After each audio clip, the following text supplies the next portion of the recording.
वैसे तो नपुंसकता के कई सारे कारण होते हैं, लेकिन बहुत सारे लोगों का मानना होता है कि अगर कोई लड़का, कोई पुरुष बार बार मास्टरबेशन कर रहा हो तो उसको नपुंसकता हो ही जाती है। इस बात में कितनी सच्चाई हम समझेंगे कि क्या मास्टरबेशन करने से नपुंसकता होती है या मास्टरबेशन से नपुंसकता नहीं होती है, और एक व्यक्ति को सीमित मात्रा में कितनी बार मास्टरबेशन नुकसानदायक नहीं होता है। इन सभी के जवाब जानने हैं तो वीडियो में लास्ट तक बने रहना पड़ेगा। स्टार्ट करते वीडियो को बिना किसी देरी के। अब सबसे जो पहली बात है वो ये है कि हम इस चीज को डिसाइड कैसे करेंगे कि मास्टरबेशन से नपुंसकता होती ही नहीं होती है। हम कुछ आधार लेंगे, विज्ञान के आधार। जो भी मैं चीजें आपको बता रही हूँ आप उस पर इजिली ट्रस्ट कर सकते हो, क्योंकि वो किसी की काल्पनिक बातें नहीं है, वो विज्ञान का आधार है। उन्हीं को आधार बनाकर हम इस डिसीजन में पहुंचेंगे कि क्या मास्टरबेशन से नपुंसकता होती है या नहीं होती है। तो देरी किस बात की, स्टार्ट करते हैं। सबसे पहला आधार हमारा क्या है? टेस्टोस्टेरोन।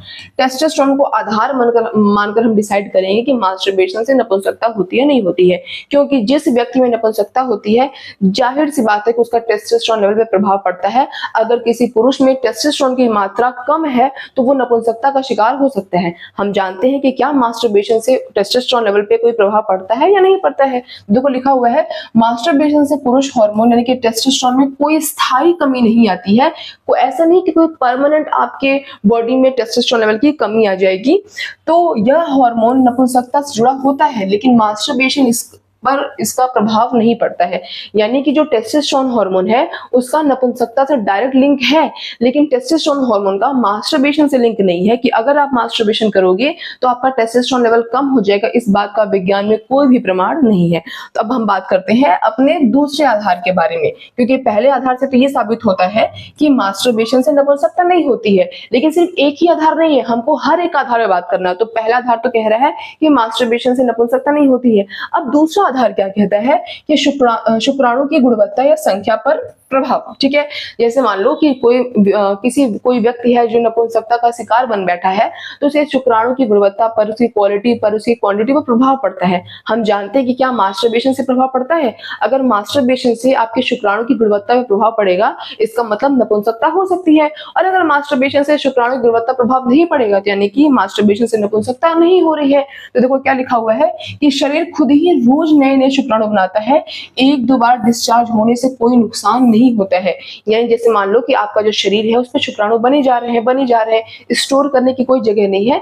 आप किसी भी सेक्सुअल एक्टिविटी के तहत उसको बाहर निकाल देते हो। तो अगर आपका मास्टरबेशन के जरिए स्पर्म बाहर निकल जा रहा है तो उससे आपके स्पर्म की क्वालिटी पर, उसकी क्वांटिटी पर प्रभाव नहीं पड़ता है। यानी कि ये तथ्य भी ये बता रहा है, ये आधार भी बता रहा है कि मास्टरबेशन से नपुंसकता नहीं होती है। अब हम बात करते हैं अपने तीसरे आधार के बारे में कि वैज्ञानिक रिसर्च के अनुसार कि जो विज्ञान है वो क्या कहता है। बहुत सारी संस्थाएं होती हैं, हमारी WHO है जो कि हर एक चीज पर रिसर्च करते हैं।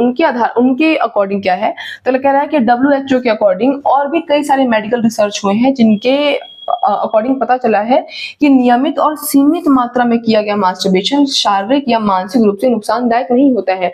अगर आप सीमित मात्रा में करते हो, जब मैं सीमित मात्रा बोल रही हूँ तो आपके मन में भी आएगा कि सीमित मात्रा कितनी, एक बार, दो बार, तीन बार, और इंसान की अलग अलग उम्र होती है। ऐसा तो है नहीं कि मेरी वीडियो सिर्फ एक ही आयु के लोग देख रहे होंगे, कई सारी आयु के लोग देख रहे होंगे। सबके मन में अलग अलग सवाल होगा कि मेरी उम्र के अकॉर्डिंग कितनी बार मास्टरबेशन सही होता है। तो मैं बताऊंगी, वीडियो में बने रहना तभी आपको पता चलेगा। अधूरी जानकारी बहुत खतरनाक होती है। तो ये मास्टरबेशन अगर आप सीमित मात्रा में कर रहे हो तो वो नपुंसकता कारण नहीं बनेगी। आगे कह रहा है कि अगर अत्यधिक किया जाए तो प्रॉब्लम हो सकती है, क्योंकि अति किसी भी चीज की अच्छी नहीं होती। अगर आप बहुत अत्यधिक बार करते हो, इतनी ज्यादा बार करते हो कि आपका ध्यान कहीं पे कंसंट्रेट नहीं हो पाता, कुछ और सोचना चाहते हो, दिमाग घूम फिर कर मास्टरबेशन चलाता है, आपके रिश्ते में खटास आ रही है, प्रॉब्लम आ रही है। तो इन सब चीजें अगर आपको फेस करनी पड़ रही है मास्टरबेशन की वजह से, तो गाइज आप लोग बहुत गलत रास्ते पे हो। डेफिनेटली ये आपको बहुत बुरा प्रभाव आपके शरीर पर, आपके स्वास्थ्य पर डालेगा।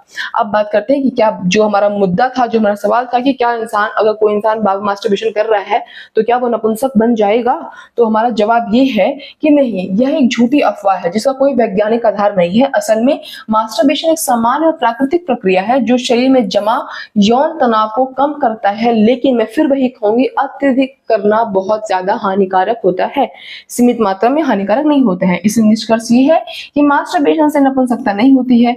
जानकारी रखें, अफवाहों से दूर रहें, विज्ञान को समझें, भ्रम को छोड़ें। अब हम जानते हैं कि कितनी बार करें तो वो सुरक्षित माना जाता है।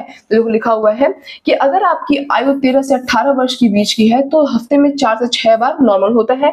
अगर उम्र 19 से 30 के बीच में है तो हफ्ते में 3 से 5 बार नॉर्मल होता है। और अगर आपकी आयु 30 साल से ऊपर है तो हफ्ते में 1 से 3 बार अगर मास्टरबेशन करते हैं तो ये नॉर्मल होता है। बट क्योंकि मैं बट कह रही हूँ तो आपको समझने की बहुत ज्यादा जरूरत है कि ये एक ऐसा औसतन वैल्यू एवरेज है।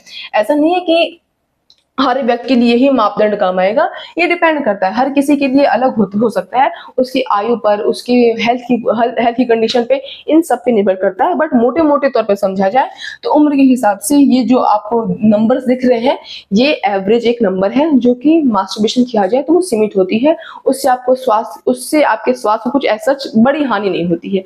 तो आज की इस वीडियो में बस इतना ही, मिलेंगे नेक्स्ट वीडियो में बहुत इंटरेस्टिंग और इन्फॉर्मेटिव टॉपिक से। तब तक बाय गाइज।